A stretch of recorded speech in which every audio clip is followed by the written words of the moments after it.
Og i denne måned har vi Cherry Crostad Christmas. Og i Cherry Crostad Christmas har vi først og fremmest, som noget helt nyt, en æggeblomme i desserts cocktailkasse. Jeg starter lige med at vende og dreje et æg for at få æggeblommen. I kassen har vi pasteuriseret æggeblomme af 2 stykker i, så når man skal lave sine 6 cocktails, kan man jo passende lave 2 i cocktail i glasset her og shake det, og så kan man lave 2 mere, og dernæst 2 mere, og fordele det lige lidt ud i glasset, så man hele tiden har det mest friske produkt. Det kommer vi også til at snakke om bagefter. Men vi starter ud med æggeblommen, så vi er sikre på, at vi har den. Det giver sådan en dejlig cremetekstur til cocktailen. Dernæst går vi videre med Frederiksdal kirsebærvin. Kirsebær, denne højtid, et rigtigt juleprodukt, hvis I spørger mig, går også rigtig godt til risalemang, hvor man bruger oftest kirsebærsauce til. Derudover har vi også en kending fra december måned, nemlig mandarin, som er presset. Dernæst en smule af vores ahornsirup, for at lige give sådan en lidt søde, men også lidt bitre og kraftige noter. En meget simpel cocktail på den måde. Vi tager isterningerne, som vi har lært det fra de andre cocktailkasser.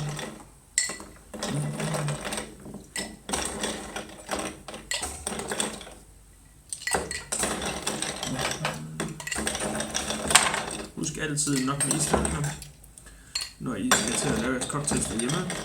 Køb dem i diverse supermarkeder.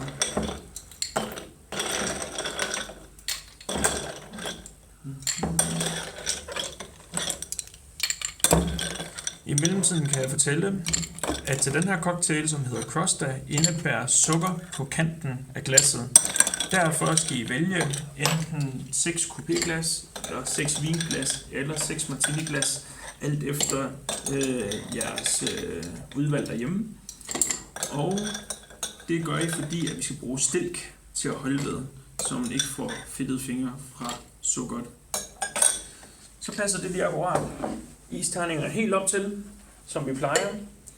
Sæt jeres tin ud over Boston Shakeren, sådan her, og så vender man. Og allerede nu kan man begynde at mærke, at den bliver kold, det vil sige, at der danner et kondens, som gerne skulle holde den lukket. Og så finder I bare jeres egen måde at shake på.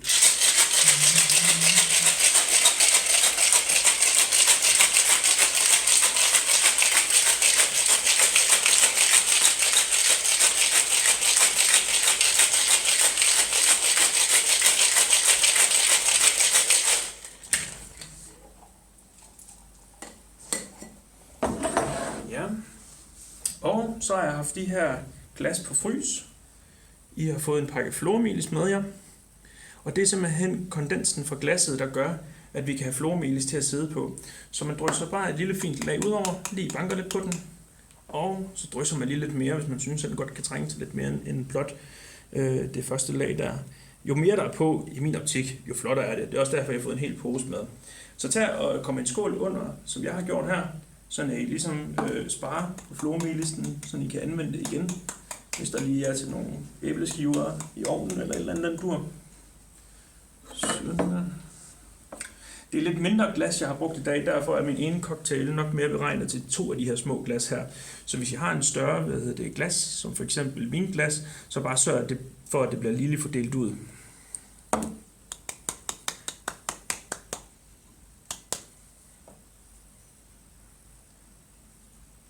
Det symboliserer selvfølgelig sne, hvis nogen af jeres gæster skulle spørge.